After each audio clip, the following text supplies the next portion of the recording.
美国前2天就出面替日本讲话，他说希望中国大陆网开一面，美国自身难保，自己能救好自己就不错，泥菩萨过江，还要救日本。中国大陆讲说，我们对日本实行稀土禁运，主要是防止日本军国主义再生，以及日本永和的企图，非要等这个高市早苗收回他错误的言论，如果没有收回的话，很可能日本的很多工厂就要断货。是由日资企业所组成的中国大陆日本商会最近共同发表了意见书，特别指出呢，大陆方面管制稀土还有两用物资项目的对日出口已经影响到了部分的民生用品，也希望中方能够充分说明。那这一次呢，是日本商会第17次制作意见书，总共征集了大约有8000家在中国大陆的日资企业。好，特别大家围绕在这个钨被管制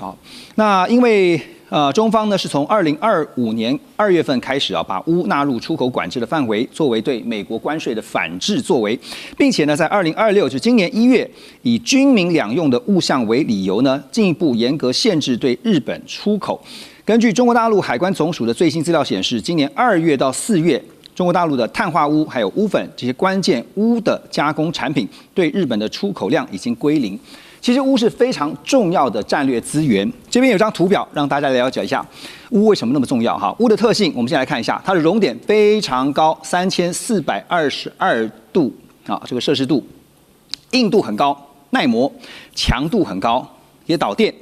耐腐蚀，高密度。那它的应用，它的用途呢，很重要的是这个就是硬质合金刀具像我们知道有些车刀，然后呢一些钻头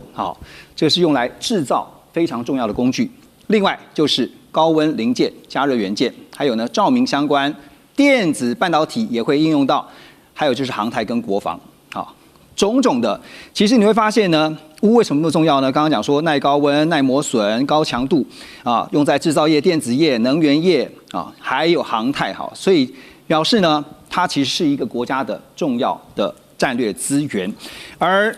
更重要的一个是，全球大约有80%的钨产量是中国大陆所供应的。所以现在看到了日本方面呢，来画面当中我们看到日本的老牌刀具巨头富士精工。他们说呢，这个财年他们的利润预计会因为钨的管制暴跌88%。另外，像关东电话、中央硝子这2大隐形巨头也双双预警他们说下半年的核心产线会全面停产，可见得中方目前出的这一招管制钨是真的有效，是吗，老师？其实最主要是因为中国大陆虽然现在产量很多，它目前包含高纯度钨以及一般的钨，在占全球的产量大概80%。可是，虽然中国大陆的钨储量是全世界第1，但也不过只占了40几%，接近50%。所以因为了确保这些重要的战略资源，控制消耗的速度，所以从2024年开始，中国大陆就开始逐渐针对钨的出口做出口管制。那另外一个主要的在钨的管制，另外一个就是钨，它是一个军工上面非常重要而且一定要用的。就我们一般讲坦克的穿甲弹，就是因为钨的特性，它非常适用非常合适用来做那个坦克的穿甲弹。但是因为美国自己，我们知道目前像美国他们使用的最好的穿甲弹是碼化铀。那美国为什么会去发展碼化铀？就是因为美国自己钨不够。那美国因为核能发电，所以有大量的碼化铀下来，所以利用碼化铀。那碼化铀有好有坏。那碼化铀虽然它的穿透能力比钨还好，但碼化铀会带来辐射的污染。所以除了碼化铀以外，接下来最好使用的，不管是子弹或者是炮弹，甚至是在飞机里面、发动机里面很重要的耐热元件，其实都离不开钨。那日本因为自己不产钨，可是日本在钨的加工上面，在很早就在做，所以我们看很多精密加工的刀具，其实坦克车的破甲就跟精密加工那个刀具其实是一样的，刀具也是要切割那个车刀、钻头这些，对，它也是要钻到很硬的金属里面去。那军事的用途其实是一模一样，但日本在做车刀这个部分，大概是全世界市占，除了德国以外，就这两家在竞争。所以当中国大陆在2024年到2025年开始收紧钨的管制出口了以后，其实对库存对这些重要的刀具生产就会造成影响。那去年为什么比较没有像今年这么惨？去年因为2025年的时候，其实他们都还有库存。对，那它库存越用越少，对，用到今年2026年，就很多车刀其实已经做不出来，所以其实有好几家已经在，就是产出车刀的量在缩减，所以为什么会要涨价？因为它没有那么多钨的材料来。老师提到这边哈，因为像住友电工啊、三菱材料最近也都纷纷宣布哈，产品啊因为要涨价了，哈，要大幅涨价，因为呢这个涨幅啊，根据资料是说直接突破了60%啊，所以看得出来，除了找这个替代性的管道以外，还有就是那只能一直涨价嘛，还有没有其他的突围之道呢？目前，因为日本本身是没有钨的，它只能从其他的国家。那它现在尝试想要从美国、加拿大或者是欧洲去进口，但我们知道美国自己钨本身也很少，那为什么美国最近忽然有钨可以卖给日本？那当然就是透过某些管道，对，就是销售到美国，然后就是贴个牌子，然后再到日本去，但是价格一定会比较高，但你总比拿不到好。那其实我觉得车刀这个对日本来说还不是比较大的威胁。在日本有一个很独特的产业，就是好像六氟化钨，它是做半导体，就我们半导体的那个蒸镀这个过程，它非常重要，而且一定需要。对，所以现在台积电很麻烦。台积电现在因为日本已经没有办法供应，好像从最近开始，日本就这家就表明没有办法再给台积电供应，所以台积电现在要到处去找这个东西。是现在其实这个环环相扣哈，这个没想到半导体也会受到非常严重的影响。现在全球供应链都告急呢，也看到最近有个新闻，就是美国的钨废料的出口量激增了24倍啊。那日经中文网也报道说，2026年1月到3月呢，这个出口量呢同比增长到了3倍。那其中呢，对日本的出口更是暴涨了24倍。就我们刚刚提到的，市场呢正在加速寻找替代供应的管道。那美国钨废料商啊 JC Metals 的社长就表示，当然也有中国大陆的买家过来跟他们联系啊，把钨废料呢要发往说到美国啊、加拿大、杜拜这些第三方，那可能会再由这些第三方再运到中国大陆去。而中国的买家呢给出的报价是高于美国交易的价格。另一方面，日本丸红基金研究所高级主任研究员叫李雪莲，他认为呢，2025年初以后啊，中方不断收紧钨的出口管控，并且呢缩减开采总量。那么在供应吃紧啊，还有进口重启的双重背景之下，现在中方企业呢也在积极的采购当中。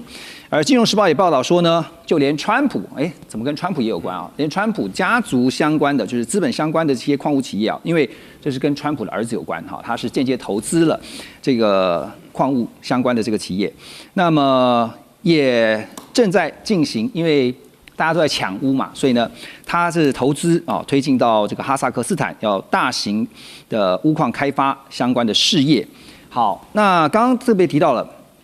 日本制造业现在受到钨的管制啊，可能告急。那替代的管道之一，现在就是到处都在找钨哈，其中之一是美国哈。美国在这场钨矿大战当中，到底扮演什么样的角色？大使，您觉得？一个可能的替代者，不过美国自身难保。自己能救好自己就不错。泥菩萨过江。泥菩萨能救我好自己，还要救日本，不太可能。刚刚那个邱老师讲的那个，就是说六氟化钨哈，是美国、日本有2家大厂，一个叫关东电子，一个是中央硝子啊，这2个公司大概生产全球六氟化钨大概21.7%的这个比重。那六氟化钨是制造芯片里面不可或缺的光刻胶类似的元件，这个重要原料之一。那这2个公司已经讲了，7月1号以后不出产了，也就是说，全世界的六氟化钨的供应大概中间的21%就断供了。所以美国前2天就出面啊替日本讲话，他说希望中国大陆网开一面，原因是什么呢？它会影响全球供应链的完整。对，它不是说要救哪，他说你这个全球供应链会断掉。那问题就变成说，中国大陆的芯片业也是蓬勃发展，会不会受影响呢？中国大陆一个统计资料显示，中国大陆本土出产的六氟化钨占的比重比日本还多，因为日本大概全年就是2000吨的产量，中国大陆目前已经有3200吨的这个产能了，产量跟产能。所以事实上，中国大陆6氟化物已经得到了这个三星电子还有这条重要的芯片生产厂商的认证许可了。所以日本的这个停产可能就会被中国大陆的这个取代。所以过去这个就变成是日本用光刻胶卡其他国家，将来很可能是中国大陆的光刻胶是芯片产业日本，日本因为日本的芯片产业不发达，对，是韩国，还有就是台湾，对，所以这个现在的问题嘛，另外还有就是说这个稀土的中国大陆的这个禁运已经让日本的有一家公司叫信越化学，这是全世界最大的一个出产磁铁相关的产业的。你要知道，磁铁事实上在汽车、在发动机、在这些里面使用的非常的广泛。那信越化工已经说了，对不起，7月以后我也不供货了。那现在日本的汽车工业就恐慌，尤其 Suzuki 好多东西，它那个汽车上传统的这种燃油发电机里都需要用什么电池，就是说电池。所以日本现在是一个头两个大。对，那中国大陆基本上在美国出面说你能不能给一点日本，那中国大陆讲说，我们对日本实行稀土禁运，主要是防止日本军国主义再生，以及日本永和的企图。对，那所以就变成现在看起来，非要等这个高市早苗收回他错误的言论，如果没有收回的话，很可能日本的很多工厂就要断货，然后就停工。大使点到一个重点就是在这个经贸上面。我们看似好像是经贸这个供应链的问题，但其实呢，它更后面背后的是复杂的政治跟外交问题因为我们知道中日关系现在真的是低到了一个谷点，那么真的是在谷底当中，所以呢，那就要看日本对中的关系是如何可是短期看来是回不去了。那就算是刚才大使所说的这个美国出面求情像这个 Bessent 先前在南韩也跟中国大陆的国务院副总理何立峰会面嘛。当时也曾经提到了稀土问题，那也特别呢对于中方对于稀土就是日方这个稀土禁运的措施呢表达关切。那贝森特呢也当然表达了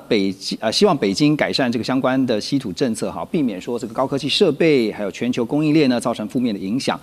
可是我们刚刚就讲了，中方会出此招，就是因为要反制美方所寄出的全球关税嘛。所以美国现在都自身难保了，泥菩萨过江啦，还帮日本去说情刚刚我觉得大使有提到一个重要的关键字，那就是言论。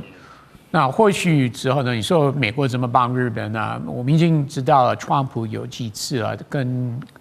高市早苗通电话的时候，可能有说，那关于台湾这部分，你可不可以就有一点 self control， 尤其是在言论方面。所以或许之后美国的策略是把言论跟行动是分开的。因为美国非常清楚，川普政府非常清楚的政策是要盟友，包含日本、南韩等等欧洲国家都要提升国防预算，所以这方面美国还是会继续鼓励日本这样继续做。但是或许同时美国会说，可不可以不要在国会一直说台湾有事，日本有类似的言论，你可不可以不要一直这样刺激大陆了？我觉得或许川普会采用他这种方式了，但是最终都是中国的决定，对不对？不是美国说的就算了。所以如果真的要说服中国解开这个限制的话，那要看最后中国的怎么决定了。但是我不得不说，台湾在这个大国家，不美国、日本、中国的这个大国博弈。我真的觉得台湾的位置非常非常危险，因为不知道什么时候会被牺牲掉。好，持续来关心在东亚这边最近的关注焦点那么，美国密切尔航太研究所今年度有一份报告，就是中国军力追踪报告，当中指出呢，从卫星影像分析，中国大陆解放军在福建省5座基地，还有广东省的1座基地，部署了大批的歼6无人机。那报告分析说呢，这个解放军改造了大约有500多架的原来就是人在开的就是画面当中我们看到这个歼6的这个飞机，而且呢，在临近台海的6座基地啊，部署大约有200架的这样的一个战机。那这些歼六战机的飞行模式啊，未来成为无人机的话呢，会更类似像这个巡弋飞弹。那到时候呢，会大量攻击台湾、美国或者是其他盟军的目标，有效的重创防空系统。所以改造最主要的目的就是透过原来的有人机变成了现在这种，因为你看它体积还蛮庞大的哦。像我兄怎么看呢？这歼六改造成无人机，它主要的目的是真的是消耗防御力，它的战力到底有多强？怎么评估？我每次听到这个消息，我都是觉得完全是不知道从何说起。为什么？讲这种报告人，他还说他是航太研究所，你知道吗？因为讲这种话的人，我必须说他绝对没有在飞行线上待过。为什么这样讲？今天中国大陆他来说哈，他今天要来耗掉我们的防空系统，他其实弄一个造价相当便宜的无人机就办得到了。对，他不需要花大钱去维持这些除役战机，因为你知道这些除役战机它的维持不是说你今天摆在那边，我今天要用的时候我就把它拿出来油加一加，什么就飞了，没有那么简单呢。以一架战机来说，像以前我们的那个 F-104新式战机，在民国82年，因为飞行那个任务之后出了状况，它有一部分有30几架飞机，它把它叫做停飞可用机。这个停飞可用机，它当然你说还是要有个人去每一个礼拜每个礼拜有3趟要去干嘛做大滑，也就是说要做一次完整的飞行程序，然后嘞飞机到跑道头点那个后燃器，全力推进1000尺，它把油收掉，就飞机不起飞，但是要完整一整个飞机的这样的飞行操作程序，这样才能够维持这些飞机处于那种就是可用状态，还是要热车啊？对，它要一直要这样子。但你说像现在这种无人机来讲，你说今天做一个专门，比如说用来消耗你的这个防空系统这些无人机，像比如说这次你可以看到美国被这个伊朗的这个见证者无人机搞掉多少防空飞弹，对不对？其实根本不需要花那么大钱，因为你如果说像这样一个除役战机，你要像我刚刚那样讲，第一你还要花改装的费用，因为你像这个那个歼六，也就是米格19战机，它的操控是传统机械操控啊，你还要弄一套类似像机械人接收器的这个东西在做上面，你要花一笔钱，花一笔钱之后，我刚刚讲，你这个飞机你要维持它持续运作，那这个运作呢，你要维持它整个服役的规模去做，又要花多少钱？那但你像我刚刚讲，见证者，你今天你在这个真正要打仗的时候，把它发射出去就好了，一架飞机了不起才大概3万美元的这样一个那个成本打死，那你要花这个长时间，等于说你要把这个歼六飞机还留下来，要拿它当友人老爷战机这样把它养着，而且时间到，所有要换的零件通通要跟着换，所以我每次看到这种东西，我都觉得拿这种东西拿来骗钱的这种研究所真的是非常的这个居心不良。对，你说中国大陆有没有在做歼六无人机？有，为什么？因为去年他们的长春航展的确有展出这个歼六无人机。那歼六无人机干嘛嘞？就是比如说今天以美国来讲，美国他把这个除役战机拿来做无人机像他现在连 F-16都拿去当改装成那个无人机，对，就是要测试它的空对空的飞弹或地对空的飞弹。因为这种空对空、地对空的飞弹，在美国法律规定，我今天这个飞弹要研发出来，要到服役，我要经过对这种模拟战机要经过多少次的这个设计，它有一个法定的程序。今天中国大陆如果说要让它的武器在世界各地有口碑，我没有那么多的实战经验，最好的办法就是我今天有做过这么多的实际测试用。对，所以呢，像这个东西，这种除役战机，通常要么少量改装作为靶机。大部分你说5个基地有200多要干嘛？那个东西就是如果今天解放军认为可能会因为台海冲突造成美国对这些周边基地攻击的话，这些东西摆在那边搞叫做防空诱敌机。我们中华民国空军也是那些宝贝老爷 F5以前1洞4除役干嘛都把它摆到那个机场的那些土机堡里面，干嘛呢？甚至有些 F5还把它用合板做个三角翼定起来，你知道，让它从空中看起来像是幻象两间。对，原因就是要让它做这种叫做防空诱敌机。所以你说今天你要把这种除役战机拿去花大钱让它维持它操作，然后真的到这个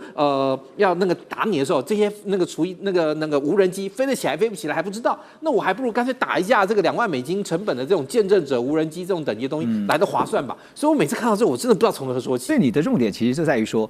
有必要吗？因为从成本上的考量来讲的话，其实真的是划不来，完全划不来，完全是划不来。你搞这个东西，你要花等于说把这个老飞机用服役的标准继续维持下去，才能够维持它今天要用的时候能够用。像你看，美国汰除掉2000架 F-16，那这2000架 F-16可以拿来改吗？不会，他每次改个十几架干嘛？他拿来做这个测试，就是打这个还有靶机，对，当靶机用。你说今天他当初他在长春那个航展的这个东西，他的确也是说我今天主要是做靶机。机研究之用，但是他并没有说，但是你看好事者就好，发挥无限的想象力，但发挥这种想象力的人，我只能说他绝对没有在飞行线待过。的确啊，所以不管是从先前发生的俄乌战争，或者是现在正在进行的中东，就是美以伊的战争啊，其实都在强调在武器方面呢，不断去研发是用低成本、低价的无人机去消耗这个防空能力啊。但是真的有必要是把这个有人机原来是有人在开的这么大一个飞机，要全部把它改成无人机，就确实啊。值得思考。好，那么在这个传出说解放军部署新武器的同时呢，也看到中国大陆的军工系统啊，最近出现了人事的大地震啊。因为风暴的核心呢，就是直指曾经担任过中国航空工业集团党组书记兼董事长的谭瑞松，以及呢被誉为是歼20之父啊，歼20之父的中国科学院的院士杨伟。那辽宁省大连市中级人民法院在3月25号做出了一审宣判，判谭瑞松死刑，但是缓刑2年啊。那另外呢，法院提出的数据显示啊，谭瑞松贪污受贿的金额超过了7亿人民币。另外，上个礼拜我们曾经也讨论过，中国大陆的这个科学院他们的网站更新了院士名单，结果呢，被誉为是歼20之父的杨伟，他的姓名跟个人简历啊，在官网上面已经完全找不到，被移除了。在中国大陆的学术跟科学界啊，这个撤销院士的荣誉其实是非常罕见，而且是非常严重的一个处置。好，那现在从谭瑞松、杨伟这2件事情，他们都先后的落马哈。我们怎么看？就是解放军在反腐的这一波肃贪也好，反腐也好，为什么现在大把的火都烧向了军工研发的体系？这个部分我们怎么观察？这个当然就是反腐倡廉，一直是大陆最近几年啊对公部门的一个很重要的一个措施。主轴啊，主轴。那2030年、2023年那时候火箭军出现问题啊。那时候就开始就是调查军工系统啊，那当然你要知道这个调查一定它会一个案牵一个案，一个案牵一案，所以就变成就是说，其实是过去这一段时间内哈，在这个不仅是这个所谓的火箭军、飞弹，在核武、在雷达、在航天的这些领域哈，那已经被调查，然后已经处置的哈，那么几乎已经差不多有10个了。光院士级的也会有多名，所以它是一个全面性的。因为大陆查这些案子有一个原则叫倒查20年，也就是说他要把案子一直追到20年前，溯及既往。溯及既往。像这次谭瑞松哈跟这个杨伟哈，他们都已经退休了，退休以后的案子才爆出来。爆出来以后，事实上他就开始查。那你要知道，谭瑞松跟杨伟他们共事一共15年。所以他们2个的很多案件是同样的。那杨伟事实上他从2003年就开始查，当时他在前任的职务他就有受贿，那在后来的这个职务里面有一连串的这些受贿的这种情形。是。那当然你要知道一个体系单人受贿有的时候也不见得能行得通，所以他可能形成一个一个网状的一个问题。所以你就看出来查，不过这个显示说中国大陆对于军中的腐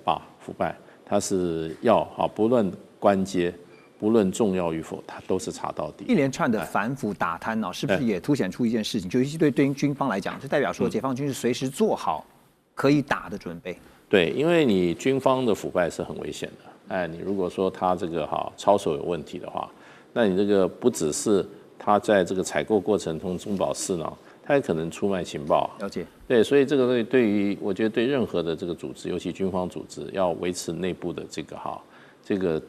纯净就是说忠诚，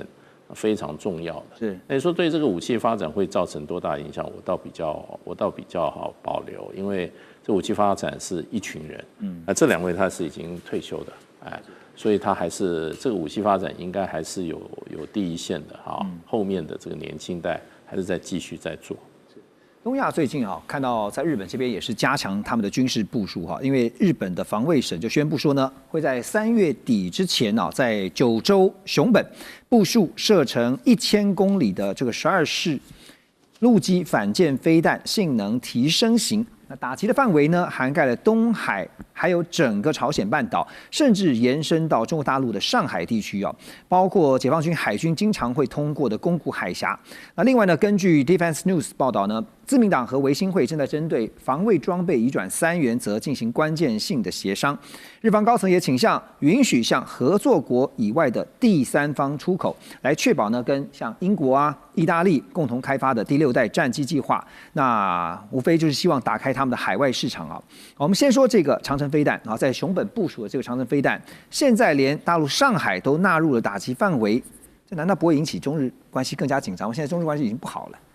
那个事实上已经部署上去，这个发射器的话，在前一阵已经放上去。如果说是飞弹本身的话，应该是在31日的时候应该会放进去，而且它已经展示出来。所以对这个观点的话，我就请了之前的3星退将帮我做一个演说。他怎么说？我们用他的 PPT 来正式给各位观众做一种解释了。它的地方叫做熊本建军驻屯地，也就是西部方面总监的总监部。那总监部的话，它负责就等于是从熊本到西南诸岛的一个情况。那为什么部署在熊本的一个？因为我们就会看到它会画一张图。那画一张图的话，就是应该是这个地方吧，就是它的打击范围1000公里，1000公里。然后还有一个现在日本也拿到的战斧巡弋飞弹的大概1000公里，所以等于是又画了一个圈。但是附属在熊本不等于是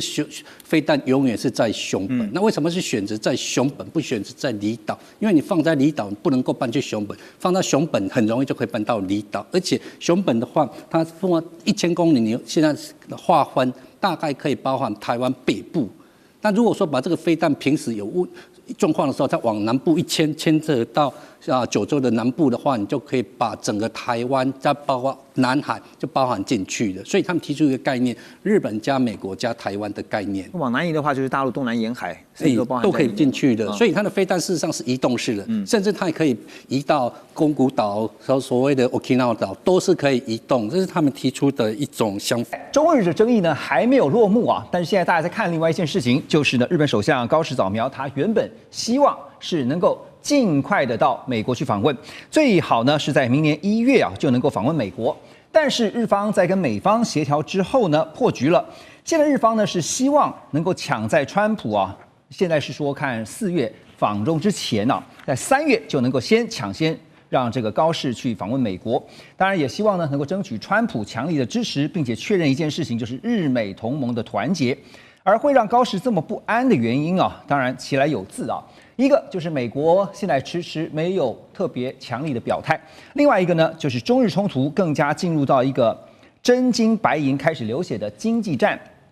短短几天之内有好几条的重磅消息在画面当中您看到的哈，包括了大陆要求旅行社必须要削减40%到日本去旅游的团客，还有46条中日航线在2周内100%的取消。明年1月呢，中日往返航班将取消超过2000个班次啊，损失大概估计了一下44万游客。另外就是大陆的游客减少在日本的消费，让11月信用卡交易额同比减少了8%。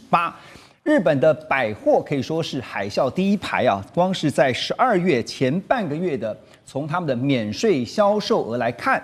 大丸松坂屋百货啊，这同比就下降了9.4%，高岛屋下降9.8%。另外呢，3月伊势丹百货呢是下降大约有2成左右。但如果我们只单看中国大陆的消费者来看的话，因为高岛屋的大陆客比较多，所以呢，看到它的降幅更是高达了23.9%。也就是说呢，日本观光业呢一下子就进到了好像是冰河期一样。现在连饭店住宿也传出撑不住啊，像是京都的房价平均降价57%，而京都甚至传出有一个晚上呢，只要300块钱台币就能够住一晚，这种当然是属于极端的案例。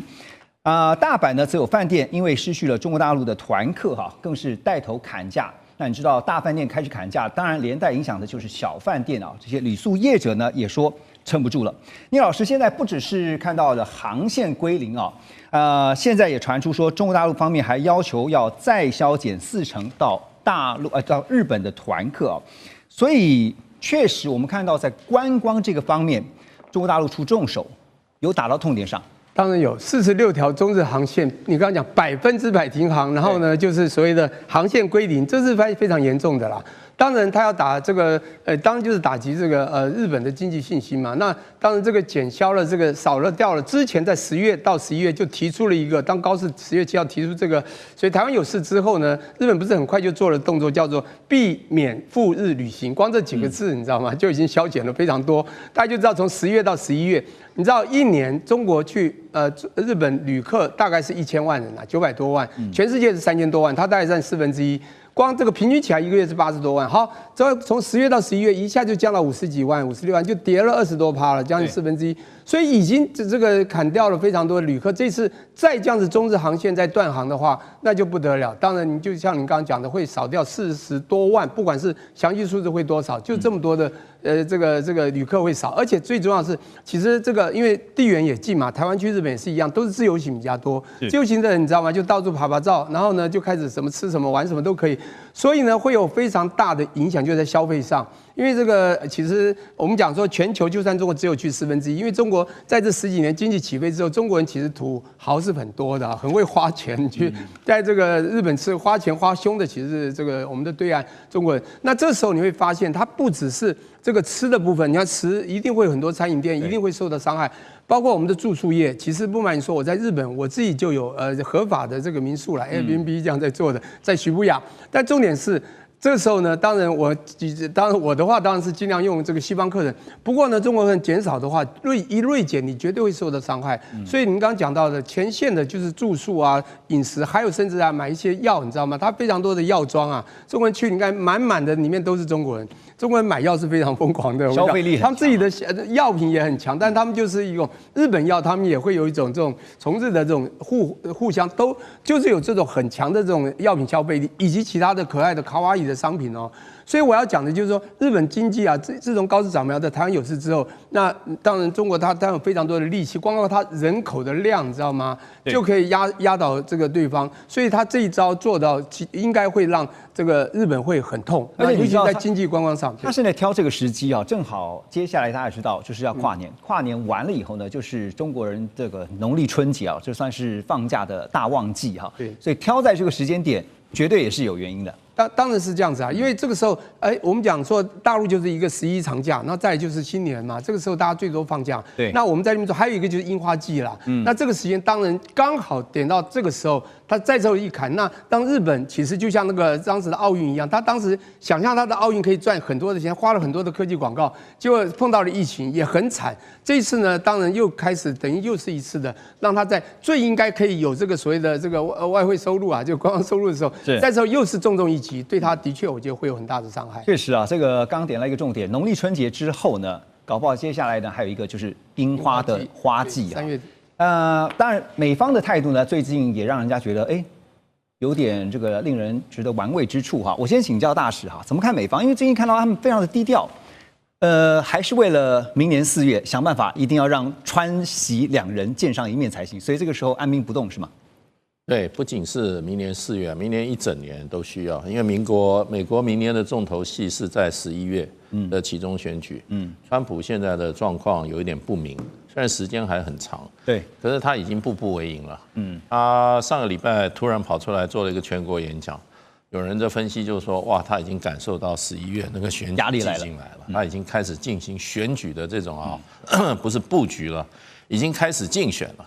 那事实上的话，美国的选举，任何国家选举，真的关键因素都在经济了，没有什么意识形态啊、政治号召，那个是经济好的时候，大家讲经济如果说有起伏的话，那当政者基本上都会受到很大的压力。大使，您说到这个点上我们就来看哈，经济确定是这个执政者他们这个算是软肋哈，因为呢，我们刚刚特别提到说，中日之间呢，现在这个为了争议还是相持不下。那现在对比呢，我们来看过去美中贸易战的这个情形当时外界就有一个分析，说美国大豆的经济产值并不高，中方呢购买美方的大豆虽然占了美国出口总量的54%，但是充其量如果从金额上面来看的话，它的价值也才132亿美元，相较于美国全年货品的出口总额是2.8兆美元来说，那根本是9牛1毛。但是呢，我们却看到了中国大陆呢，透过打击大豆这个命门，逼使川普最后不得不妥协。所以分析认为呢，这可以说是经济工具化的经典案例。对美国来说，打农业就是直接打击了共和党的政治票仓。所以大使刚才特别提到了，现在对川普来讲呢，明年很重要的一件事情，2026就是期中选举啊。那回过来看这次对日本的做法，反制措施几乎是刀刀见骨，而且都是指向观光啊。观光确实是日本的软肋。在大使分析之前呢，我提供给大家一个数据哈，这确实啊，日本的观光对于日本的整体 GDP 的贡献呢，是7.5%，在2024年啊，最新的数据是如此。另外呢，它是日本重要的出口产业，因为观光收入呢超越了半导体、钢铁，成为日本在汽车以外的第2大出口品。所以我们就非常清楚了，打观光就打对了。对，而且基本上就是说，现在中日关系的这个气氛之下，如果中国大陆还有大批观光客到日本去观光，若无其事，然后大笔花钱的话，那就给日本的政府传递一个非常错误的讯息，也就是基本上高市早苗的讲话是中国大陆政府在反对，人民啊完全无感，所以我觉得就中国大陆来讲，他一定要在这上面有所作为啊，也不能让这件事情继续来这个来持续下去。那另外一点就是，其实观光业在日本的整个 GDP 我看是7.5%啊，那不算大，可是也不算小。但是问题就是说，观光业这个产业跟一般的高科技产业它是不一样的，它创造出来产值可能差不多，可是问题是什么？观光业是可以聘雇大量的非技术的就业人口，那这些人就是说，他的这个从业人员的数量要比你那个高科技的工厂那要多得多，而且他深入基层，有些市井小民他可能都靠观光业为生，即使是在市场上摆个摊子或者卖一些这些欧米亚给这种小生意、中小企业，他可能他的生计是跟观光客是息息相关的，所以就变成就是说，这个产业它的就业人口对比之下它比较大。第二个呢，它这个就业人口的属性是属于中下层的人民比较多，那企业也是属于中小企业。那你当然你看到它有这种大的这种旅馆的 chain 可是呢，你也有很多小的旅馆是也在这里面从事住宿业的。那这个交通业的话，计程车也好，还有做这些旅行的这个租车的、租赁车的，尤其那个大巴士的司机、大巴士司机或者中型司机，这都是很重要一个，它很重要是需要这个。另外一些药妆店这些店这个在日本大街小巷都有。那这些还有就是说，日本的其实为什么这些韩国、中国大陆、台湾、香港是构成日本的这个观光客的主力？我觉得最主要就是什么？对这个我们中国人来讲的话，不管两岸加上香港，就是汉字。对，你看到那个药妆的东西你不会跑错店。另外一方面还有就是说，这个饮食习惯比较接近。那个两边双方都是酱油 base 的。我常常讲就是说，西餐跟中餐最大的不同就是西餐以牛油做 base， 那么中餐呢，亚洲餐饮酱油以酱油做 base。对，你在日本你不会觉得那个食品跟我们差太多。对，所以就变成这些都是小商贩、小餐馆，小的旅行业者，那这个是一个很庞大的一个就业人口。是那。日本的第3季的今年2025第3季，它的整个 GDP 是负0.4%。日本现在这个各界非常的担心，因为2025事实上本来年中Christmas 还有年中，它还有就是说到年底还有这个这一波这个观光业可是因为11月7号高市早苗这个讲话这个错误言论以后事实上，对日本的这个观光旅客立刻就跌了30%，那现在还在继续增加。对，那所以就变成第4季的日本的这个 GDP 可能会更糟糕。数字现在还没看出来，会更糟糕。那其实日本人虽然有一些反观光客可是我是因为以前常去日本观光，我告诉你啦，不管是京都、福冈、东京大阪。这些地方，我跟你讲，满街都是观光客，满街都是观光客，连那个公车、地铁都是观光客。所以大使你点出了说观光对于日本的重要性啊。好，现在说抵制观光会造成日本的重击啊。那现在当日本业者还有2件事情，就是市场正在发生的事情呢，他们会觉得很担心的。一个是航空运力的转向啊，就是被取消的运力呢，改由韩国跟东南亚接手了。还有一个就是消费习惯的重塑。那这个消费习惯呢，就是让民众觉得说，反正不去日本呢，有其他的替代性方案哈。我如果去韩国也可以啊，去东南亚都可以哈。那去韩国的游客人数呢，因此创下了历史新高。那也因此呢，让日本的旅游业者担心呢，万一这个替代性的功能一旦完备了以后，就算未来中日政治降温了，市场也未必会回头。所以现在出现了这个市场上面的日本替代的趋势啊。那接下来怎么看这波冲击？这个日本替代的这个问题，当然在短期之内对日本的观光业或对日本的民间，我相信冲击一定是非常大的。但当然这也是一个很微妙的一个情况啊，就是说，的确它会造成短期之内日本的这个观光收支啊那个降低。什么是日本替代呢？其实啊，就是从大陆的这个角度来讲，我现在呢就鼓励我们的国民出国观光的时候不要去日本啊，你去韩国、去东南亚、去哪边寻找这个所谓的替代方案，就把原先我们对日本的这个观光的这个花费降到最低。然后呢，把这些钱用到其他地方，因为其实不可否认就中国大陆的这个观光客，他的购买力非常非常强。我记得大概10年前